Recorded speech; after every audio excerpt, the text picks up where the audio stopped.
Assalamualaikum warahmatullahi wabarakatuh. Nama saya Iza Rahmadinia, NIM 2301021130, mata kuliah Hukum Internasional.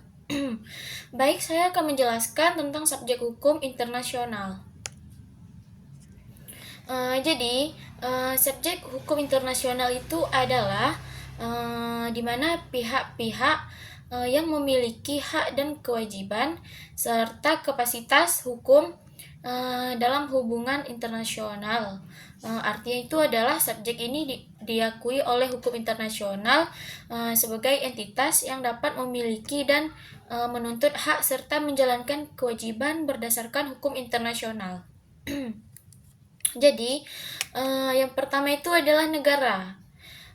Negara adalah subjek utama hukum internasional karena negara itu memiliki kedaulatan penuh, dapat mengadakan perjanjian internasional, serta memiliki hak dan kewajiban yang diatur dalam hukum internasional.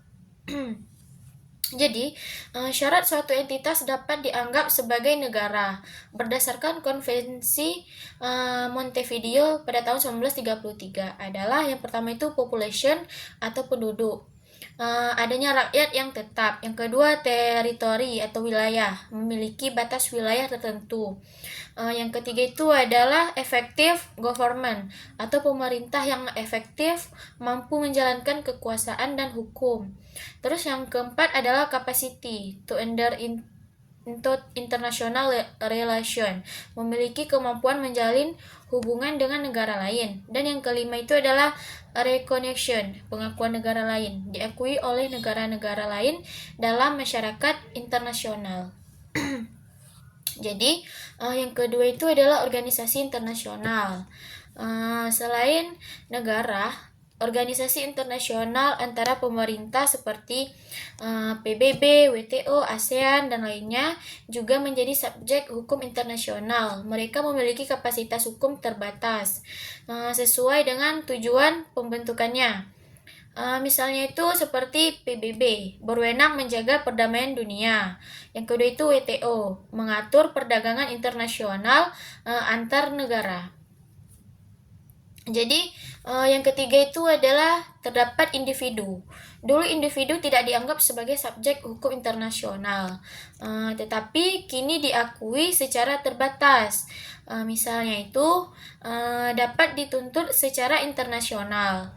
Contohnya seperti Mahkamah Pidana Internasional atau ICC, atau memperoleh perlindungan hak asasi manusia dari hukum internasional.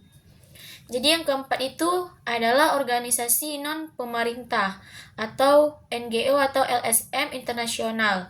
Beberapa LSM internasional juga diakui secara terbatas sebagai subjek hukum internasional jika mereka terlibat dalam isu-isu kemanusiaan atau global seperti yang pertama itu Palang Merah Internasional atau ICRC, yang kedua Amnesty Internasional.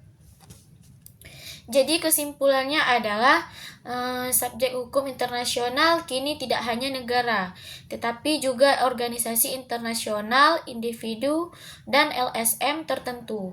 Mereka semua memiliki peran, hak, dan tanggung jawab yang diatur oleh internasional sesuai kapasitasnya masing-masing. Baik, cuma ini yang dapat saya sampaikan. Wassalamualaikum warahmatullahi wabarakatuh.